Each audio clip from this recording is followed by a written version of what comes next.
میرے شوہر میرے ساتھ بہت مار پیٹ کرتے ہیں، مجھے گالی گلوچ کرتی ہیں، میرے حقوق ادا نہیں کرتے ہیں۔ ہمارے 3 بچے ہیں، چھوٹے ہیں، شادی کو 11 سال ہونے والے ہیں، اور انہوں نے اب دوسرا نکاح بھی کر لیا ہے اور دوسری شادی کو بھی 2 سال ہونے والے ہیں۔ مجھے یوں محسوس ہوتا ہے جیسے میرے ساتھ برے رویے پر میری سوتن یعنی کہ ان کی دوسری بیوی ورگلاتی ہے۔ شادی سے پہلے کم برا سلوک کرتے تھے، لیکن اب زیادہ کرتے ہیں۔ ایسا نہیں ہے کہ ان پڑھ ہیں، علم رکھتے ہیں اور قرآن کو بخوبی جانتے ہیں۔ آپ بتائیے کہ مجھے کیا کرنا چاہیے؟ سب سے پہلی بات تو یہ ہے کہ دوسری شادی کے معاملے پہ میں کچھ نہیں کہہ سکتی۔ یہ حق اللہ تعالیٰ نے مرد کو دیا ہے کہ وہ 1 شادی کرے، 2 کرے، 3 کرے یا 4 کرے۔ جائز ہے اس کے پاس، اللہ تعالیٰ کا قرآن کہہ رہا ہے مثنیٰ و ثلاث و رباع، لیکن اس کے ساتھ انصاف کا معاملہ ہے، بہت زیادہ انصاف کا معاملہ ہے۔ میں نے کتنی دفعہ یہ کہہ چکی ہوں کہ قیامت کے روز ایک شخص ایسا آئے گا جس کا ایک سائڈ پیرالائز ہوگی اور اہل محشر دیکھ کر پہچان لیں گے کہ یہ وہ شخص تھا جس نے دنیا میں 1 سے زیادہ نکاح کیے لیکن اعتدال سے کام نہ لے سکا۔ تو ہماری سوسائٹی کے جو مرد حضرات ہیں نا، ان کو یہ معاملہ بڑا آسان لگتا ہے، مثنیٰ و ثلاث و رباع والا۔ وہ سمجھتے ہیں یہ کوئی شرینی ہے جو مفت میں مل رہی ہے، تو ہمیں پیچھے نہیں رہنا چاہیے، بلکہ سر فہرست ہر ایک آپ کو سامنے نظر آئے گا۔ لیکن دوسرے معاملے کو بھول جاتے ہیں۔ آج کا مرد یا کسی بھی دور کا مرد سونے کا بھی بند کرا جائے تو وہ اس معاملے میں اعتدال نہیں کر سکتا۔ اگر ہم بات کریں اللہ کے نبی صلی اللہ علیہ وآلہ وسلم کی، تو وہ اللہ کے نبی تھے، اللہ تعالیٰ نے انہیں حکم دیا نکاح کرنے کا، انہوں نے نکاح کیے، دین کی اشاعت کے لیے بھی ضروری تھے، جاہلانہ رسم و رواج کو ختم کرنے کے لیے بھی ضروری تھے۔ ویسے بھی دین بہت زیادہ ازواج مطہرات سے پھیلا، اور آپ نے عدل کا ایک طریقہ بتایا۔ آپ نان و نفقہ بھی سارے گھروں میں برابر تقسیم کرتے تھے، ٹائم بھی سب کو دیتے تھے، ٹھیک ہے۔ اور حضرت عائشہ کے علاوہ آپ کی کوئی جو ہے بیوی کنواری نہیں تھی، پھر بھی سب کو ٹائم دیتے تھے، سب کے گھروں میں جاتے تھے اور سب کے حقوق ادا کرتے تھے۔ ہماری سوسائٹی کا مرد دوسری شادی پر اتنا کو خوش ہوتا ہے لٹرلی کہ اس کو جیسے دنیا جہان کی نعمت مل گئی ہے، ٹھیک ہے، لیکن اس کے بعد کا جو معاملہ ہے وہ ہم بھول جاتے ہیں، ٹھیک ہے۔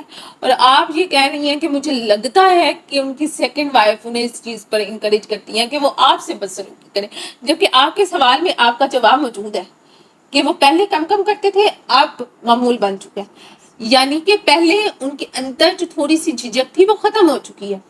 میں یہ نہیں کہتی کہ آپ کی سوتن بہکاتی نہیں ہوگی، ظاہری بات ہے آپ لوگوں کا آپس میں کمپٹیشن ہے، اور کمپٹیشن میں کمپٹیٹر کو ہمیشہ انسان نیچے ہی رکھتا ہے۔ کبھی بھی ایک مرد کی 2 بیویاں ایک دوسرے کے حق میں بہتر نہیں ہوتی، یہ حقیقت۔ لیکن آپ اس بات کو بھی جانیں کہ آپ اپنی تذلیل خود نہ کریں۔ آپ کی کیا مجبوری ہے اس شخص کے ساتھ رہنا جس سے نہ تو آپ کو محبت مل رہی ہے، نہ آپ کو توجہ مل رہی ہے، نہ آپ کو حقوق مل رہے ہیں، نہ آپ کو جو ہے ذہنی سکون مل رہا ہے، بلکہ ذلت ضرور مل رہی ہے۔ یا تو آپ اس ذلت کی عادی ہو گئی ہیں، ٹھیک ہے، آپ کو وہ ذلت چاہیے یا آپ اس کی عادی ہو گئی ہیں۔ رہی بات بچوں کو حجت بنایا جائے کہ 3 بچے ہیں، بچے آپ کے اکیلے کے ہیں، نہیں نا، کسی یتیم خانے سے آپ نے اڈاپٹ کیے ہیں، نہیں نا، آسمان سے گرے ہیں، نہیں نا، گوگل سے انسٹال کیے ہیں، نہیں نا، آپ کے بچے ہیں تو آپ کے شوہر کے بھی بچے ہیں، ڈیفینیٹلی نان نفقے کی ذمہ داری اس پر ہے، آپ پر نہیں ہے۔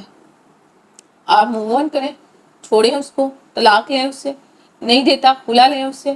دنیا کی کوئی طاقت آپ کو بچوں سے دور نہیں کر سکتی، نہ شرع نہ قانون، ٹھیک ہے۔ عورت کو اللہ تعالیٰ نے کمزور نہیں بنایا، لیکن رائٹس کا پتہ ہونا چاہیے، عورت کہیں کمزور نہیں ہوتی، ٹھیک۔ رائٹس کا پتہ ہے تو عورت کمزور نہیں، تو جب رائٹس کا نہیں پتہ تو پھر دن رات مار کھائے۔ تو پھر ہماری عورتوں کو بھی اصل میں اسپیشل ٹریٹمنٹ کی عادت ہو گئی ہے کہ انہیں ذلت میں رہنا پسند ہے، عزت کی زندگی گزارنا پسند ہے۔ اسلام کہیں پہ عورت پر ہاتھ اٹھانے کا حکم مرد کو نہیں دیتا، الا یہ کہ وہ اس میں کوئی برائی ہے تو اللہ تعالیٰ قرآن میں فرماتے ہیں کہ اس سے بستر علیحدہ کر لو، ناراضگی اختیار کرو، سمجھاؤ، نہیں سمجھتی پھر 1-2 لگانے کا ہے۔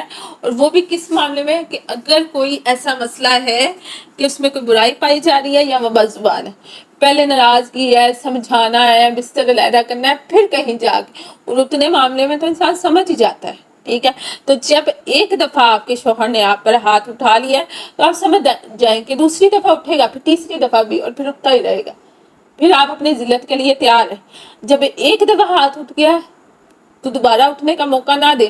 اس انوائرمنٹ میں جو بچے جوان ہوں گے وہ معاشرے میں کیا حیثیت رکھائیں گے, وہ کیسی فیملیز آگے بنائیں گے. کبھی آپ نے سوچا؟ آپ لوگ اپنے چکروں میں بچوں کی بھی زندگی خراب کرتے ہیں. آپ سمجھتے ہیں کہ پتہ نہیں سیکریفائس کا جو ہے ہمیں کوئی انعام مل جانا ہے. یہ صبر تو نہیں ہے, یہ صبر نہیں ہے, یہ ظلم کو برداشت کرنا ہے. اور ظلم کو برداشت کرنے والا مظلوم نہیں کہلاتا, ظالم کے حق میں حجت بن جاتا ہے. ٹھیک ہے, تو کچھ خیال کریں. دوسری بات یہ ہے, میں اس مرد کو مرد نہیں مانتی جو عورت پہ ہاتھ اٹھاتا ہے. عورت ہاتھ اٹھانے کی چیز تھوڑی ہے, عورت تو تعظیم کرنے کی چیز ہے, احترام کرنے کی چیز ہے. عورت پہ جو مرد ہاتھ اٹھائے وہ مرد نہیں ہے. ٹھیک ہے, تو اپنے حال پہ رحم کریں, اس انسان سے چھٹکارا حاصل کریں, اپنی تذلیل نہ کریں, معاملہ اللہ پر چھوڑ دیں, اسے اللہ حساب خود ہی لے لے گا.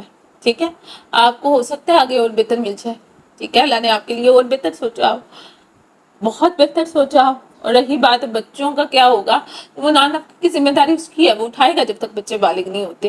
اور ہر انسان کے ساتھ اللہ تعالیٰ نے رزق کا وعدہ کیا ہے, تو اس کے لیے آپ کو پریشان ہونے کی تو ضرورت نہیں. اور اس کے لیے اگر آپ کہیں کہ کوئی مجھے وظیفہ بتائے کہ میرا جو ہے شوہر میری پٹائی لگانا بند کر دے, تو ایسا نہیں ہوتا. ٹھیک ہے, بارہا دفعہ کہتی ہوں کہ کوئی بھی وظیفہ آپ کی محبت کسی کے دل میں ڈال نہیں سکتا, اور کوئی بھی وظیفہ کسی کی محبت آپ کے دل سے نکال نہیں سکتا. ٹھیک, یہ جو آ کر سوشل میڈیا پر چورن بیچا جاتا ہے نا, اتنی دفعہ یہ پڑھو تو فلاں تمہارے قدموں میں اور فلاں تمہارے قدموں میں, قرآن و حدیث سے کہیں ثابت نہیں ہے, کہیں بھی ثابت